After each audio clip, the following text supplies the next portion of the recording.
తులారాశి వారి యొక్క ఫలితాలు. అయితే ఈ నెలలో మీ గోచార గ్రహ గతులు కనుక చూసుకున్నట్లయితే కొంచెం మిశ్రమ ఫలితాలే కనపడుతున్నాయి కాబట్టి జాగ్రత్తగా ఉండాలి. ఎందుకంటే మిత్రులు కూడా శత్రువులు తయారవ్వడం, ఎవరితో మాట్లాడినా గొడవల కింద ఉండడం, అందరూ అపార్థాలు చేసుకోవడం, ఇంట్లో ఏదో రకమైనటువంటి తెలియనటువంటి అసంతృప్తి, మీ మీద మీకే ఏంట్రా నా జీవితం ఇలా అయిపోతుంది అనేటటువంటి ఆలోచన కనపడుతుంది. కాబట్టి ధైర్యంగా ఉండండి, దృఢంగా ఉండండి, సంకల్పం మంచిగా చేసుకోండి, భవిష్యత్తు గురించి జాగ్రత్త పడండి.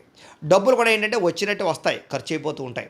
ఆర్థిక పరిస్థితి సంతృప్తిగా లేకపోవడం, అనవసరమైన వస్తువులు కొనుగోలు చేయడం, లగ్జరీకి, సుఖాలకి, భోగాలకి, విలాసాలకి డబ్బులు ఖర్చు పెట్టడం వల్ల సంపాదించిన డబ్బులు సరిపోకపోవడం లాంటివి కనపడుతున్నాయి. కాబట్టి జాగ్రత్తగా ఉండాలి.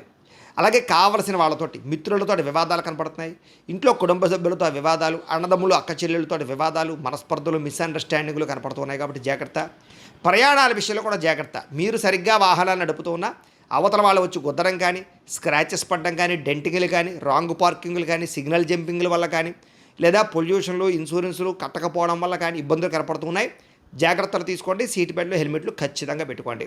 అలాగే ఓవర్ స్పీడ్గా వాహనాలు నడపకండి. అలాగే కొంతమందితో మాట్లాడేటప్పుడు దురుసుగా, కోపంగా మాట్లాడకండి. ఉద్యోగాలు చేసే చోట, వ్యాపారాలు చేసే చోట దానివల్ల మంచి అవకాశాలు కోల్పోతూ ఉంటారు. విదేశాల్లో ఉండేవారు కూడా ఎవరితో గొడవలు పెట్టుకోకండి. ఉద్యోగ నష్టాలు, సమస్యలు, ఆర్థిక ఇబ్బందులు బాగా కనపడుతూ ఉన్నాయి. జాగ్రత్త. అలాగే ఏదైనా అమ్మేటప్పుడు, కొనేటప్పుడు, అది స్థలాలు అవ్వచ్చు, పొలాలు అవ్వచ్చు, లేదా వాహనాలు అవ్వచ్చు, చాలా జాగ్రత్తగా ఉండండి, లేదా మోసపోతారు. జాగ్రత్త. కొంతమంది ఏంటంటే తీయని మాటలతో మిమ్మల్ని మోసం చేయడానికి ప్రయత్నం చేస్తూ ఉంటారు. కాబట్టి ఎవరు పడితే వాళ్ళు ఏది చెప్తే అది నమ్మకండి.